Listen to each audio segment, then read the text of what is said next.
Pour monter le dossier de candidature à l'Atelier des Ailleurs, il faut choisir une des îles des terres australes et antarctiques françaises qui nous inspire le plus. La plus connue est Kerguelen. Elle est décrite dans de nombreux romans. La plus hospitalière est Saint-Paul et Nouvelle-Amsterdam. Mais mon choix s'est porté sur l'île de la Possession de l'archipel des Crozets, car elle a, selon moi, la taille idéale. Elle est comme un bateau de 150 km² avec un petit équipage de 24 personnes en hiver et 35 en été.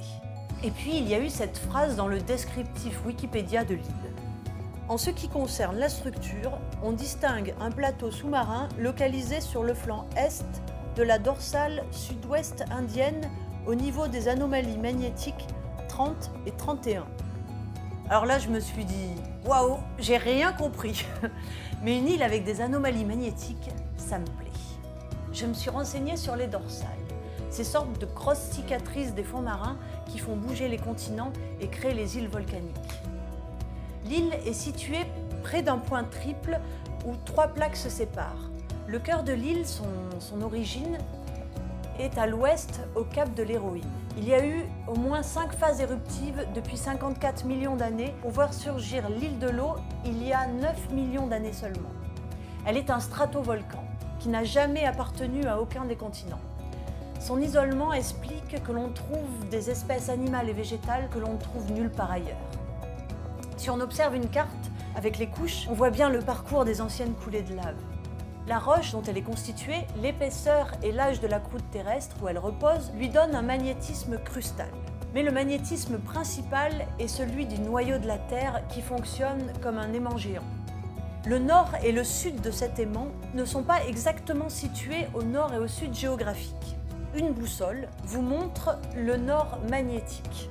En France, le nord magnétique est plus ou moins aligné avec le nord géographique. En revanche, sur l'île de la Possession, parce que celle-ci est proche du pôle sud magnétique, on va voir des déclinaisons. Et la boussole se trompera de 50 degrés. Alors vous imaginez 50 degrés de décalage, les marins à l'époque, sans GPS, ils étaient complètement perdus dans cet océan. Le magnétisme, même si les scientifiques le mesurent précisément, garde un côté magique. Autrefois, il était le seul guide des marins en pleine mer. On dit qu'il influence notre sommeil, notre humeur et notre environnement. C'est lui qui, avec le soleil, crée les majestueuses aurores boréales. On trouve des anomalies magnétiques dans beaucoup d'endroits sur Terre, mais l'île de la Possession est l'un des rares lieux où il est possible de les mesurer sans que ces mesures ne soient biaisées par l'activité humaine. C'est également un des lieux où, comme je vous l'ai dit, il y a le plus de déclinaisons magnétiques, c'est-à-dire de différences avec le nord réel des cartes. Le fer contenu dans la roche volcanique est un bon indicateur de ces variations du magnétisme. Pour mieux le comprendre, je vous invite à en faire l'expérience. Déplacez le nord magnétique en déplaçant des aimants et regardez le changement qui s'opère au niveau des petits monticules de fer.